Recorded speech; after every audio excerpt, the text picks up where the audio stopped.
जय श्री माता जी। परम पूज्य श्री माता जी, कृपा करके आप सारे देव देवियों के साथ ये ध्यान और मेडिटेशन के मंच पर पधारिए। सभी संतों, सभी शुद्धात्मा, सभी देवदूतों, आप ही के साथ ध्यान करने के लिए उपस्थित हुई है। परम पूज्य श्री माता जी, कृपा करके आप सारे देव देवियों के साथ पधारिए और सभी संतों को, सभी शुद्धात्मा को निर्विचारिता स्थिति, ध्यान की स्थिति प्रदान कीजिए। माँ परम पूज्य श्री माता जी, आपके श्री चरण कमल पर कोटि कोटि नमन। कुंडली उठाकर बंधन लेंगे।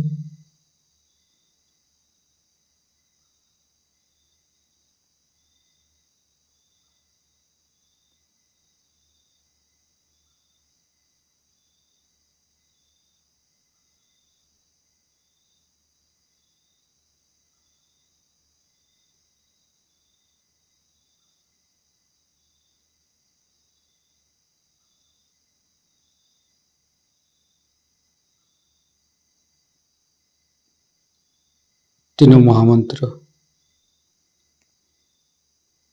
ओम तमेव साक्षात् श्री महालक्ष्मी महासरस्वती महाकाली त्रिगुणात्मिका कुंडली साक्षात् श्री आदिशक्ति माता जी श्री निर्मला देवी नमो नमः। ओम तमेव साक्षात् श्री कल्की साक्षात् श्री आदिशक्ति माता जी श्री निर्मला देवी नमो नमः। ओम तमेव साक्षात् श्री कल्की साक्षात् श्री सहस्रार स्वामिनी मोक्ष प्रदायिनी माता जी श्री निर्मला देवी नमो नमः। गणेश मंत्र। ओम तमेव साक्षात् श्री गणेश साक्षात् श्री आदिशक्ति माता जी श्री निर्मला देवी नमो नमः। दोनों हाथ श्री माता जी की तरफ। कुछ भी नहीं सोचेंगे। मन के अंदर समस्त चिंता को परम पूज्य श्री माता जी की श्री चरण पर समर्पित करेंगे। परम पूज्य श्री माता जी, हमारे हृदय को सच कीजिए। सच हृदय कमलासन पर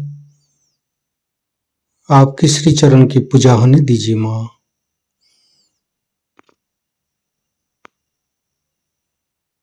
संपूर्ण चित्त मध्य हृदय पर परम पूज्य श्री माता जी की श्री चरण की शीतलता अनुभव करते रहेंगे। परम पूज्य श्री माता जी, हम अज्ञानी हैं। हमारी अज्ञानता के वश में यदि आपकी शान के खिलाफ कोई गलती हुआ हो, कृपा करके अब मुझे क्षमा कर दीजिए। माँ दोनों हाथों की अंगुली के ऊपर चैतन्य लहरें अनुभव करते रहेंगे।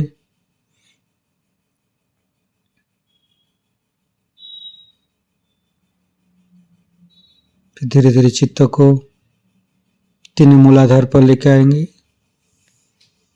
परम पूज्य श्री माता जी, आप ही तो प्रभु गणेश है। कृपा करके हमारे शरीर की तीनों नाड़ी सातों चक्र के ऊपर स्थान ग्रहण कीजिए और सभी चक्र के दोषों को, सभी चक्र के अंदर रोगों को दूर कीजिए माँ। हे प्रभु गणेश, हम कभी अतीत में चले जाते, कभी भविष्य में चले जाते, कृपा करके हमें वर्तमान में स्थापित कीजिए। संपूर्ण चित्त, बाएं मूलाधार, परम पूज्य श्री माता जी,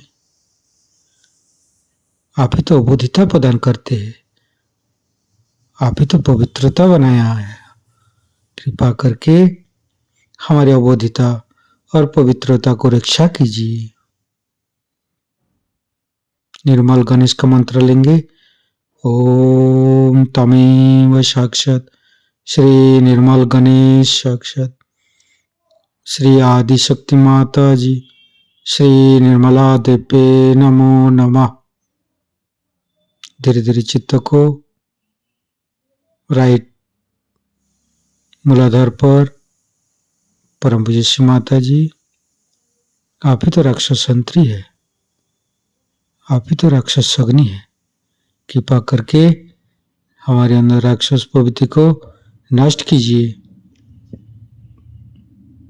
परम पूज्य श्री माता जी, आप श्री कार्तिक रूपे हमारे राइट मूलाधार पर आइए। मंत्र लेंगे। श्री कार्तिक। ओम तमेव साक्षात श्री कार्तिकी साक्षात श्री आदिशक्ति माता जी श्री निर्मला देवे नमो नमः। धीरे धीरे चित्त को मध्य मूलाधार,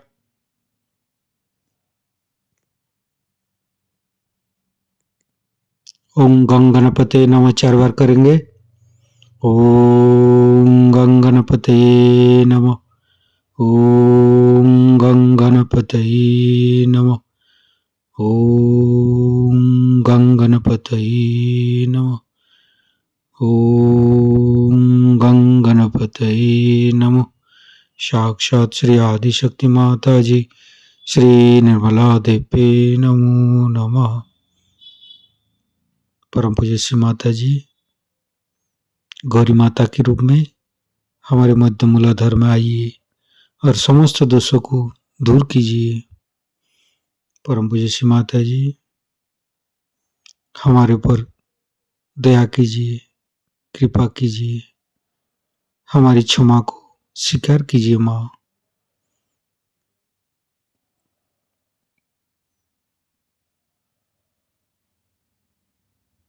गणेश गौरी माता की मंत्र लेंगे। ओम तमेव साक्षात श्री गणेश गौरी माता साक्षात श्री आदिशक्ति माता जी श्री निर्मला देवे नमो नमः। धीरे धीरे चित्त को तीनों स्वादिष्ठान, तीनों नाभि, तीनों हृदय, तीनों विशुद्धि, लेफ्ट विशुद्धि, परम पूज्य श्री माता जी, आपकी परम कृपा में हम शुद्ध आत्मा है। शुद्ध आत्मा निर्दोष है माँ। परम पूज्य श्री माता जी, आपकी परम कृपा में हम दोषी नहीं हूँ माँ। परम पूज्य श्री माता जी, आपकी परम कृपा में हम दोषी नहीं हूँ, निर्दोष हूँ माँ। परम पूज्य श्री माता जी, आपकी परम कृपा में हम निर्दोष हूँ। फिर धीरे धीरे चित्त को राइट विशुद्धि। श्री माता जी, हमारे बानी की माधुर्य आप ही है माँ। आप ही तो हमें वाणी की माधुर्य प्रदान करते हैं माँ। कृपा करके हमारी राइट विशुद्धि पर माँ जसोदा और विट्ठल रुक्मणी रूप में आइए। फिर धीरे धीरे चित्त को मध्य विशुद्धि, परम पूज्य श्री माता जी राधा कृष्ण जी के रूप में हमारे मध्य विशुद्धि पर आइए और समस्त दोषों को, समस्त रोगों को दूर कीजिए माँ, और हमें साक्षी भाव प्रदान कीजिए। संपूर्ण चित्त मध्य विशुद्धि पर रखेंगे। गणेश अथर्वशीर्ष पाठ करेंगे।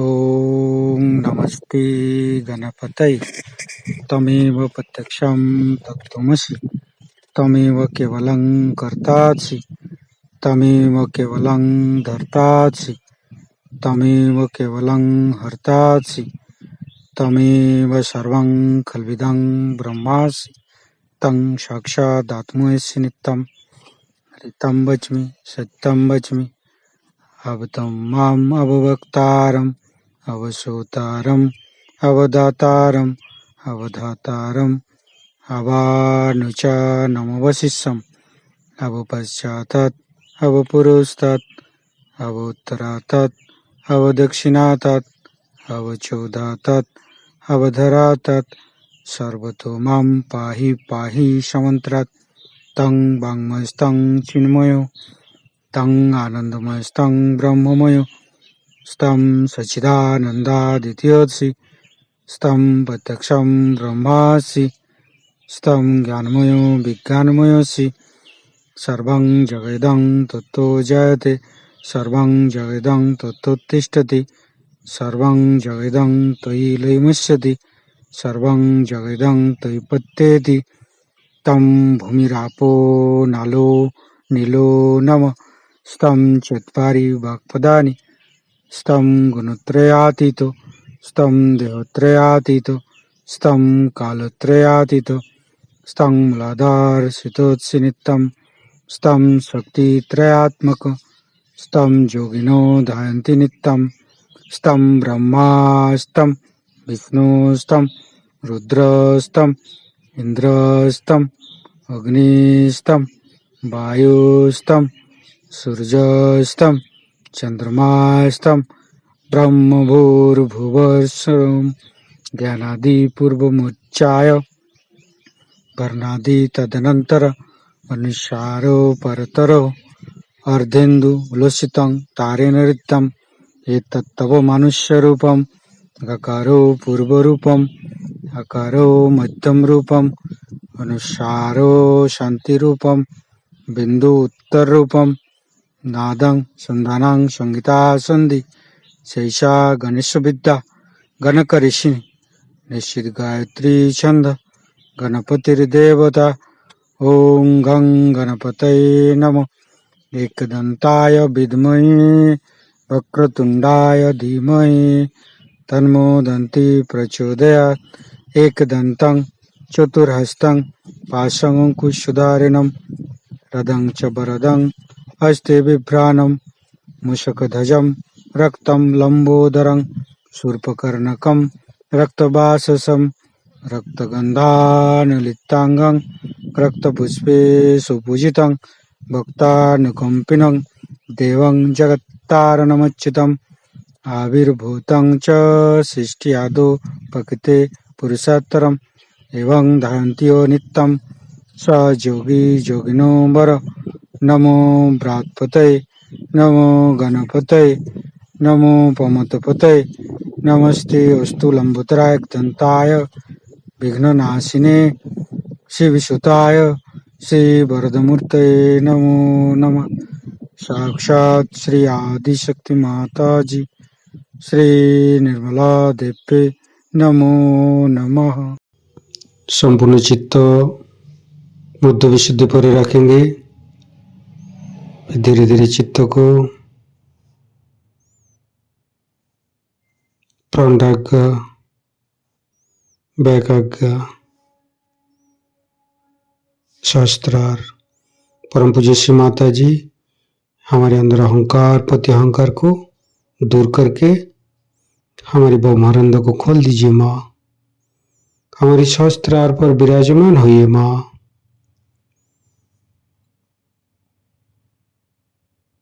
परम पूज्य श्री माता जी हमें निर्विचारिता सिद्धि प्रदान कीजिए। दोनों हाथों पर शास्त्रार पर परम चैतन्य का अनुभव करते हुए निर्विचारिता का मंत्र लेंगे। ओम तमेव साक्षात श्री निर्विचारिता साक्षात श्री आदिशक्ति माता जी श्री निर्मला देवे नमो नमः। परम पूज्य श्री माता जी हमारे ऊपर ऐसी कृपा कीजिए ताकि हम आपकी वाणी को शास्त्रार से सुन सकूं।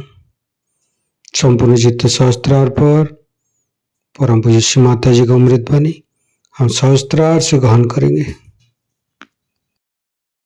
लेफ्ट हैंड की तरफ में है, दाहिने ओर है, वो आपको पहुंचा देती है ईगो में, अपने अहंकार। और जो राइट हैंड साइड में है वो आपको पहुंचा देती है आपके सुपर ईगो में, प्रति अहंकार। ये दोनों मिलकर के हमारे माथे पे छा जाते हैं, जैसे कि कोई बलून ना हो उस तरह से ऊपर आ जाते हैं और आ करके इस जगह में जहां हमारा तालू होता है उस पर दोनों आ करके मिल जाते। कभी कभी तो ये पूरे सारे सर पे ही छा जाते हैं। कभी तो प्रति अहंकार जबरदस्त होता है और कभी अहंकार। जो भी ज्यादा जबरदस्त होता है वो हमारे दिमाग पे छाया हुआ और आ करके वो हमारे इस मार्ग को रोक देते हैं, बंद कर। अब जो पेट्रोल हमारे अंदर पैरासिम्पैथेटिक नर्वस सिस्टम से भरा गया था, कुंडलिनी से भरा गया था, वो उसका स्रोत बंद हो गया। अब हम अलग हो गए, अब हम सेल्फ हो गए। हमें लगा कि भाई हम कोई हैं। अब अहंकार शुरू हुआ, हम हैं। अब यही भागने का, अपने से भागने का कारण, क्योंकि हम जो हैं वो हमको हम जानते ही नहीं कि हम क्या। आप मेरी ओर इतना चित्त लगाकर सुन रहे हैं, मैं आपकी ओर अपना चित्त नहीं लगा सकती। मैं कहूं आप अपनी ओर चित्त लगाएं तो आप लगा ही नहीं सकते हैं, क्योंकि आप कट गए हैं उस स्रोत से जो आप है।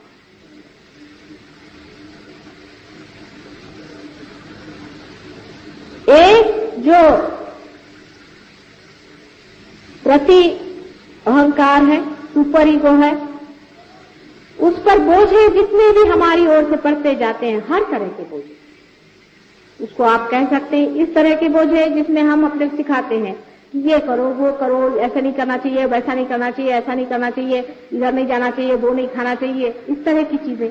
या ऐसा कहें कि हम बड़े बड़े भाषण देते हैं लोगों को, आपको हिंदुस्तानी बनना चाहिए, आपको जापानी बनना चाहिए, आपको इससे नफरत करनी चाहिए, उससे नफरत करना चाहिए, हम हिंदू हैं, हम मुसलमान हैं, ईसाई हैं, आदि तरह के सब जितने, जिसको कंडीशनिंग कहते हैं, बोझ से ये सुपर ईगो जो है सब।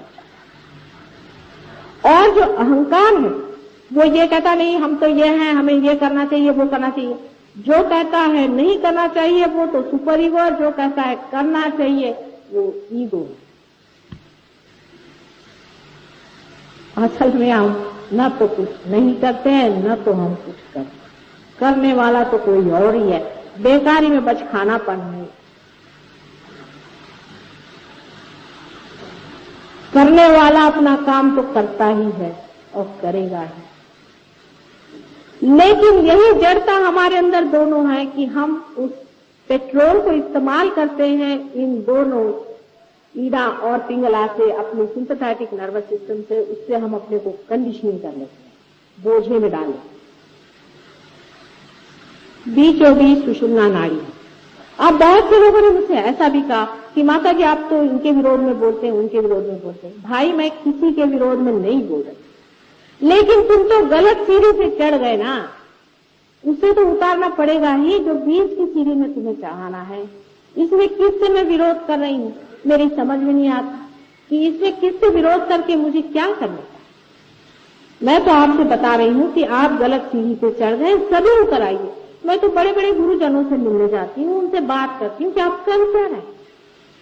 कुछ करने से परमात्मा नहीं मिल सकता, इन लोगों से कुछ करवाए हुए नहीं, ये करने धरने से परमात्मा नहीं मिल सकता। ये आपको मैं क्या बता रही हूँ, आप वशिष्ठ पढ़े या नहीं तो आदि शंकराचार्य को पढ़े, जो कि हिस्टोरिकल चीज है, उनको भी पढ़े। उन्होंने भी यही कहा है कि आप परमात्मा को पाने के लिए कुछ कर नहीं सकते, लेकिन अंतर उनमें मुझमें जरा सा थोड़ा सा फर्क है। इतना ही अंतर आता है कि उन्होंने कहा था कि परमात्मा को पाने के अधिकारी बहुत ही कम, इसलिए ठीक है कि कुछ भक्ति में रहें और कुछ अपने ऊपर योग वोग लगाकर अपने मन को अनुशासित करें। लेकिन उन्होंने भी कहा था कि अनुशासित मन, फिर चाहे वो किसी भी तरह का हो, और वैसा भी मन कि जो विषयों के पीछे दौड़ता है और अपने को जिसको इंटेलिजेंस कहते हैं, दोनों ही मन इस कार्य के लिए व्यस्त है। ऐसा सुंदर मन जो छोटे बच्चों जैसा निष्पाप हो, वही इस परमात्मा को पाने का अधिकारी है, ऐसा उन्होंने साफ साफ कहा। लेकिन कौन पढ़ता है उनको कोई पढ़ता जो नहीं ना। प्रश्न तो यह है कि हम लोग सभी को पढ़ते हैं, और उसमें से उनको ज्यादा पढ़ते हैं जिनको धर्म के बारे में कुछ मालूम नहीं, और मालूम भी है तो थोड़ा बहुत मालूम। जो अपने को बहुत हिंदू कहलाते हैं उनको पहले आदि शंकराचार्य को पढ़ना चाहिए। आदि शंकराचार्य ने तो हिंदू धर्म की संस्थापना करी थी, फिर आदि शंकराचार्य को क्यों नहीं पढ़ते? दुनिया भर के लोगों को आप पढ़ते हैं, उनको क्यों नहीं आप पढ़ते हैं और उनको आप जानते क्यों? इसमें मुझमें जो अंतर है वो इतना ही है कि वो कहते थे कि बहुत ही करोड़ों में एक बहुत है, मैं कहती करोड़ों में लाखों तो है ही। समझते ये आशावाद का अंतर नहीं है, ये समय का अंतर है। समय का कलयुग का समय है ही बड़ा घनघोर युद्ध का समय, अंधकार और प्रकाश का घनघोर युद्ध चलता है। आपको पता नहीं क्योंकि आप सिर्फ अभी मुझे ही देख रहे हैं, अपने से परे आप किसी को देख नहीं पा रहे हैं। लेकिन जो लोग रियलाइज हैं वो जानते हैं कि कैसा कैसा चंग बांधा गया। आज पूर्णिमा का रोज है, आज दोनों का जोर है। नेगेटिव और पॉजिटिव फोर्सेस दोनों अपना जोर बांध रहे हैं। सिंपैथेटिक और पैरासिम्पैथेटिक का पूरा जोर है।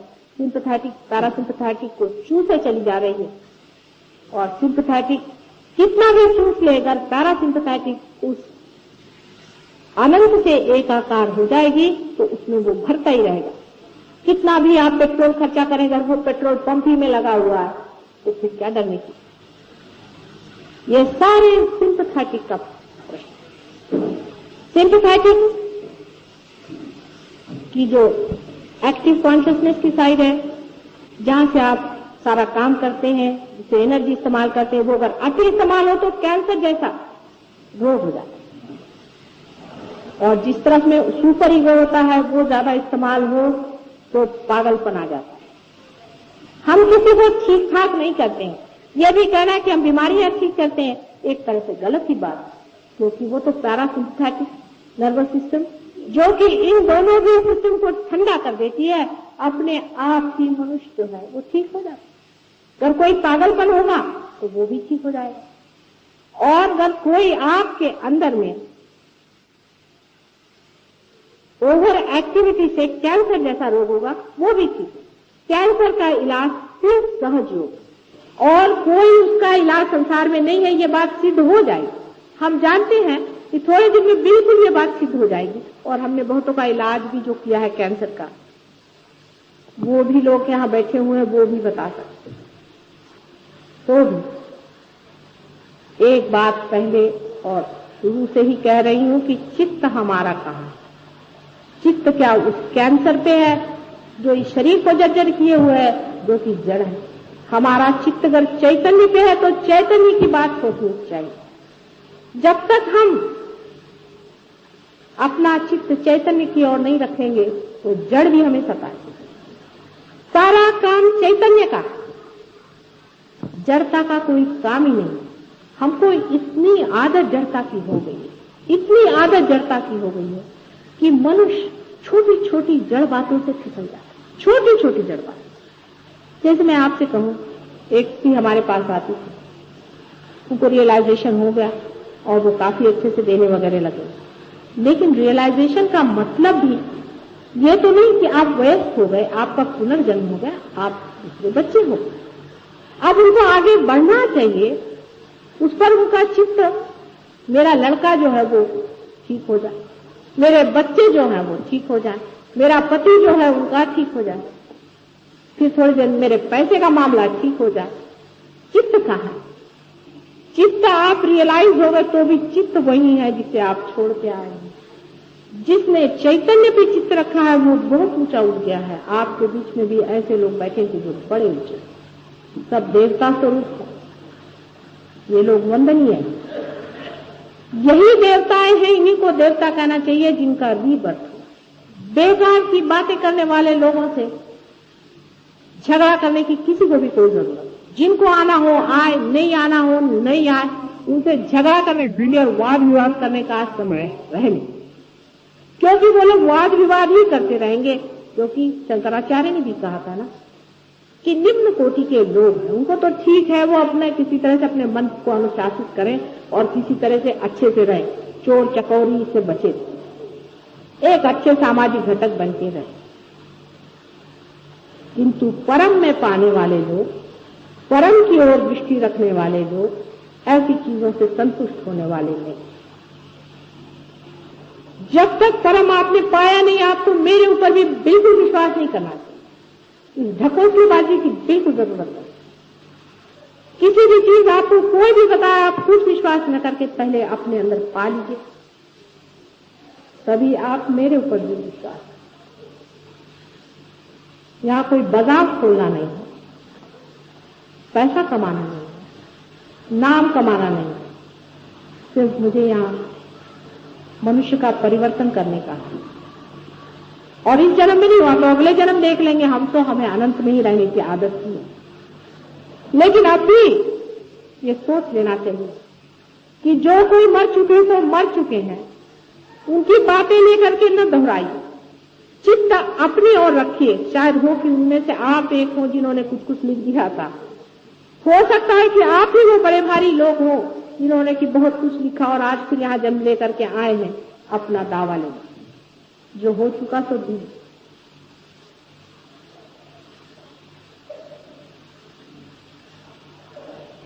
सहज योग में जो साधक होता है उसे कुछ भी नहीं करना। जो डूब रहा है पानी में वो कुछ न करे तो अच्छा है, लेकिन बाकी के तैराक लोग उसे बचाते हैं और उसे उठाते हैं। यही साधारण तरह से सहयोग आप समझिए। जो लोग अपने सूत्र पे उतर गए हैं, जो लोग पार हो गए हैं, जो अपने अंदर एकाकार अपनी शक्ति से हो गए हैं, वही सब कुछ करेंगे। आप शांत बैठिएगा जो अभी तक पार नहीं है। आपके सूत्र में आकर वो आपको प्यार देंगे, आपके सूत्र पे आकर वो आपके चक्रों को ठीक करेंगे, क्योंकि आप अभी अपने चक्रों को जानते ही नहीं। जब आप पार हो जाएंगे तब आप मेरी बात जानिएगा कि हाँ यहाँ चक्र है, ये चक्र घूम रहा है, वो चक्र चल रहा है, उनका ऐसा चक्र है। तभी आपको कलेक्टिव कॉन्शियसनेस जिसे कहते हैं, सामूहिक चेतना, उसका आभास। पहले ही से नाही करने लोगों का ये स्थान नहीं है और न ही उनके लिए यहाँ पर कोई व्यवस्था की जाए। ऐसे लोग जो कि आप हैं, चाहे वो कितने भी कंडीशन हो, लेकिन जो सच्चाई चाहते हैं और जो चाहते हैं कि हमारे अंदर परिवर्तन हो जाए, वो सर आंखों पर हमारे, और मुझे पूर्ण विश्वास है कि इस जन्म में ही उनको मिलेगा, चाहे उनकी कैसी भी कंडीशनिंग हो गई हो, चाहे उनके कुंडलिनी साथ कैसा भी खिलवाड़ हो। खिलवाड़ बहुत हो चुके हैं। पर मैं कहती हूँ कि किसी की कुंडलिनी की खराबी आ गई है, उसमें लोग मुझे कहते हैं आप विरोध कर रहे हैं। भाई पागलपन की बात है। एक माँ है, अगर बच्चे की कोई चीज बिगाड़ देखती है अगर उससे वो बताती तो किसी का विरोध नहीं करे। तुम्हारी अबोधिता में, तुम्हारे सादगी में अगर तुम्हारा कुछ बिगाड़ हो जाए तो उसको हम ठीक करने के लिए बैठे होंगे। लेकिन पहले ही से इस तरह की बात सोच लेना ये कौन सी आर्तता है, ये कौन सी मांग है? गुरु का आज गुरु पूर्णिमा का आज दिवस है और सहज का पूर्ण वर्णन विशद रूप से करना किसी छोटी समय में संभव नहीं। मेरा आज विचार था कि काफी विषय पे मैं कह सकूंगी, लेकिन मैं जानती हूँ ये विषय अत्यंत विशद है, सागर के, और मेरे अनेक ध्यान के क्लास में मैंने लोगों से बताया है। इतना ही नहीं, जो लोग रियलाइज हैं वो उस स्तर पे आ गए हैं कि इस बात को समझ सकते, क्योंकि उनके हाथ से वो प्रवाह, वो आनंद लहरियां बह रही हैं, वो प्रेम की लहरियां बह रही हैं, जिससे वो समझ सकते हैं कि कलेक्टिव कॉन्शियसनेस क्या है, सामूहिक चेतना क्या है। इसको भी समझना चाहिए कि ये कौन सी। अभी बहुत से लोग आप में ऐसे भी होंगे जो मेरी ओर हाथ करके बैठने तो आपके अंदर ऐसा लगेगा जैसे हाथ थरथरा रहे हैं, कपकपा रहे हैं, आपको ऐसा लगेगा। अब उससे लोग कहेंगे कि नहीं हमें वाइब्रेशंस आ रहे हैं। वो वाइब्रेशंस नहीं है, वो तो आप हमारे विरोध में है। आपके अंदर कोई चीज हमारा विरोध कर रही है पूरी समय। ये जो हम प्यार आपको दे रहे हैं उसके विरोध में थरथरा रहा है। ये आप हमारे विरोध में खड़े हैं इसलिए आप थरथरा रहे हैं, वो वाइब्रेशन। और वाइब्रेशन तो तभी हम मानते हैं जिस वक्त आपके सहस्त्रार का चलना रुक। कबीरदास जी ने कहा है कि शिखर पर अनहद बाजे। शिखर पर अनहद की आवाज आती है, माने हृदय में जो स्पंदन है वैसी आवाज आने लगती है। वो तो हुई जब तक टूटा नहीं। जब टूटने पर सारी आवाज टूट करके, सारी ही आवाज टूट करके आप परमात्मा से एकाकार हो जाते, तब न कोई आवाज आती है, न कोई चीज दिखाई देती है, न कोई चीज दृश्यमान है। बहुत से लोग कहते हैं कि हमें दिव्य दृष्टि है, हमें दिव्य फलाना है। ये सब स्थिति दृष्टि से क्या होता है? दृष्टि से क्या मिलने वाला? दृष्टि से ही अगर सब कुछ मिलने वाला होता तो फिर खोज का है। इस दृष्टि से मिलने वाला वो नहीं है और इस कान से सुनने वाला वो नहीं, किंतु वो जानना है अंदर से। जिसने उसे अंदर से जाना है वही उसे समझ सकता है। दृष्टि से क्या बहुतों को दिखाई देते हैं, बड़े बड़े करिश्मे दिखाई देते हैं, बड़े बड़े लोगों को चित्र दिखाई देते हैं। मुझे बहुत से लोग आकर बताते हैं उसको चमत्कार। मैं कहती हूँ बेटे इससे परे परमात्मा, ये सब परलोक सब मरी हुई थी, इससे परे परमात्मा एक अनुभव, ये एक अनुभव है। इससे परे परमात्मा है, इसे छोड़िए। सबको छोड़ के निराकार में जब आप एकाकार परमात्मा से होंगे तब इन सब चीजों का अर्थ लगेगा जो साकार बनी बैठी।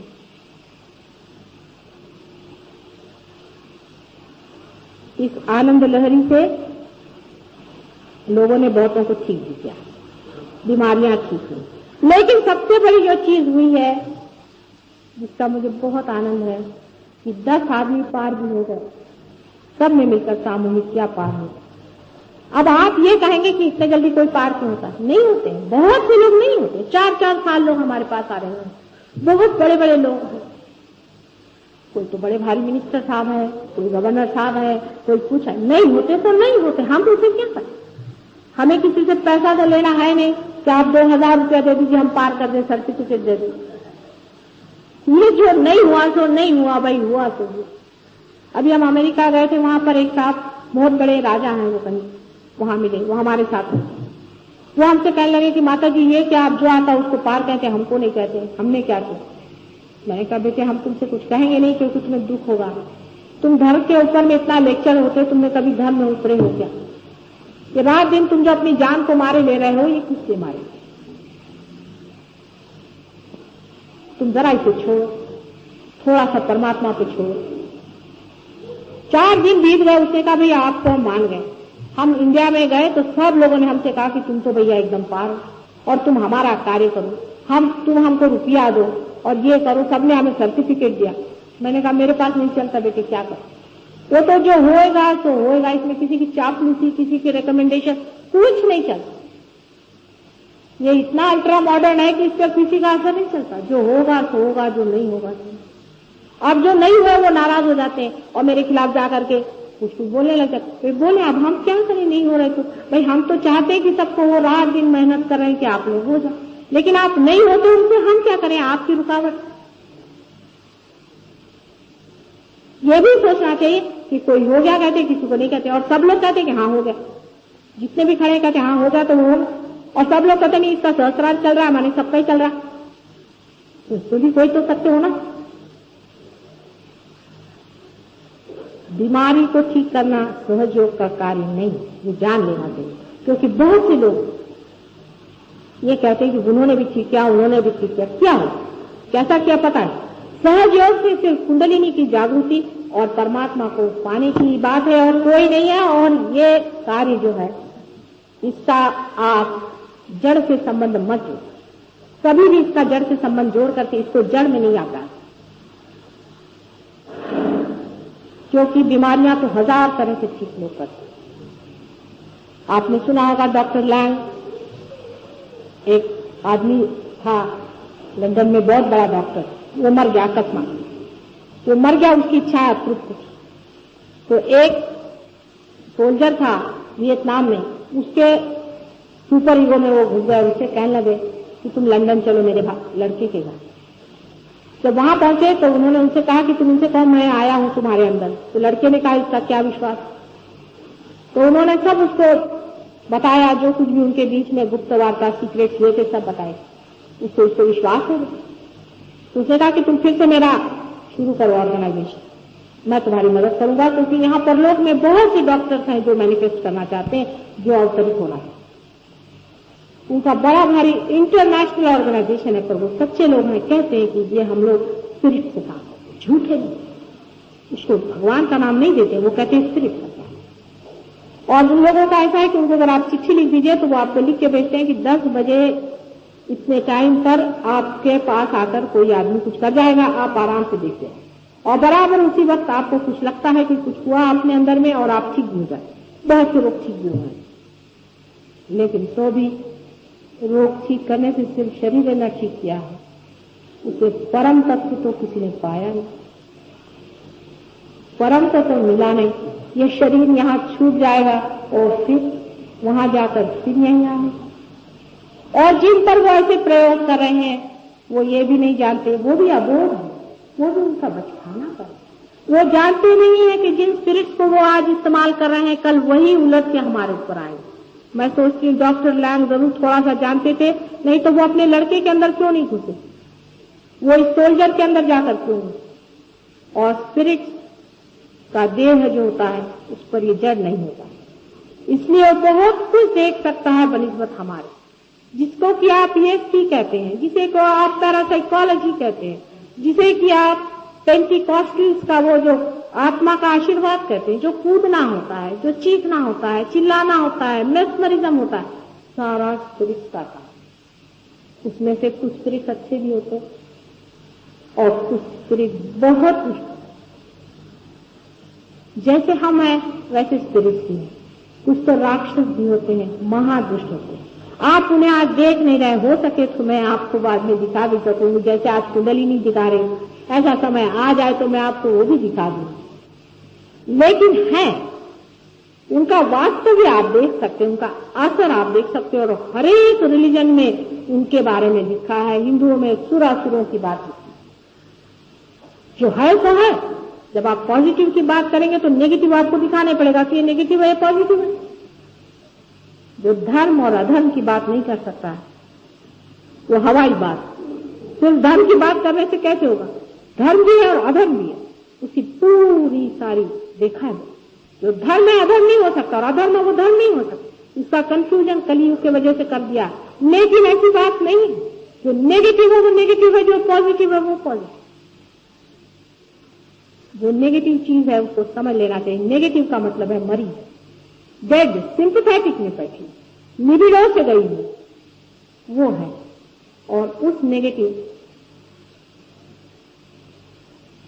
का असर बहुत ज्यादा उस जगह होता है जहां पर मनुष्य जड़ होता है। जैसे बंबई शहर, हम लोग बहुत जड़ है। बंबई शहर रात दिन पैसों की ठनका, इलेक्शन के झंडे, इन सब चीजों में इतना चित्त उलझा रहता है। रात दिन ये सब पढ़ पढ़ के और सुन सुन के मनुष्य का चित्त ही नहीं जाता है वहां पर। इंक्वायरी ही नहीं है, खोज ही नहीं है कि अरे हम क्यों जी रहे। क्या यही सब पढ़ने के लिए उसने गुंडे ने वहां मारा, वहां जाके निदर्शन हुए, उन्होंने जाके उनकी बुराई करी, उन्होंने जाके उनसे ऐसा किया। तो यही सब करने के लिए हम संसार में आए। मनुष्य का विचार नहीं करने चाहता। इस जड़ तत्व से बहुत बच के रहिए, लेकिन ये जड़ तत्व तो आपका अपना घिराव है। इसके अलावा भी कलेक्टिव सबकॉन्शियस है, जिसे कहना चाहिए परलोक है, और उससे जो नुकसान हो रहे हैं वही नुकसान सबसे ज्यादा हमारे सहयोग में है। और जिस आदमी पर ऐसा कुछ हो गया हो उसके लिए बहुत कठिन हो जाता है कि वो सहज योग में परमात्मा को पाए। इसमें दोष हमारा नहीं दिखे। सच बात है, हमारा इसमें कोई भी दोष नहीं। दोष ना आपका है ना हमारा है, थोड़ा आपके कर्मों का जरूर होगा। नहीं तो आप ऐसी जगह क्यों गए जहां पर जा करके आप पर ऐसा दोष ले।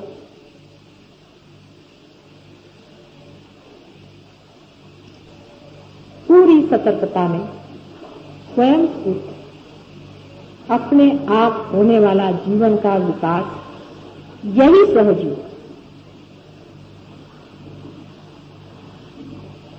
भूत प्रेत स्पिरिट संत भी, इनसे आप परम नहीं पाए। वो मरे हुए लोग हैं। परम सिर्फ जिंदा में ही आ सकता है।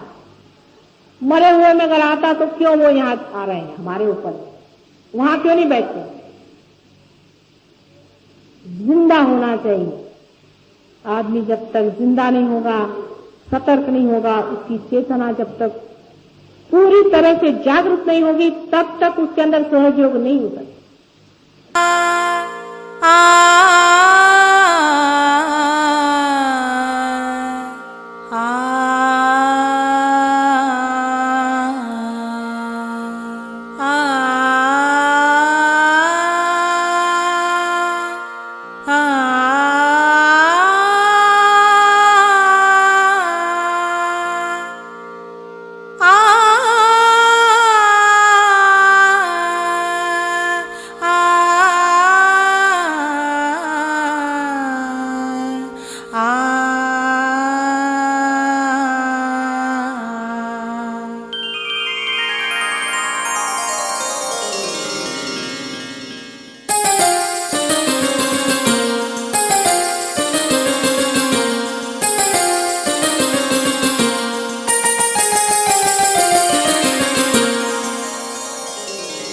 सुघर मधुर पुनि बंसी बजाई, सुघर मधुर पुनि बंसी बजाई, सुघर मधुर पुनि बंसी बजाई।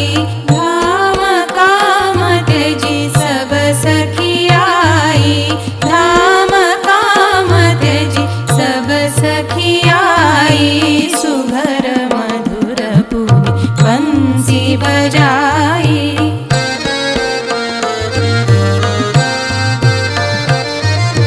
सुघर मधुर पुनि बंसी बजाई, सुघर मधुर पुनि बंसी बजाई, सुघर मधुर पुनि बंसी बजाई।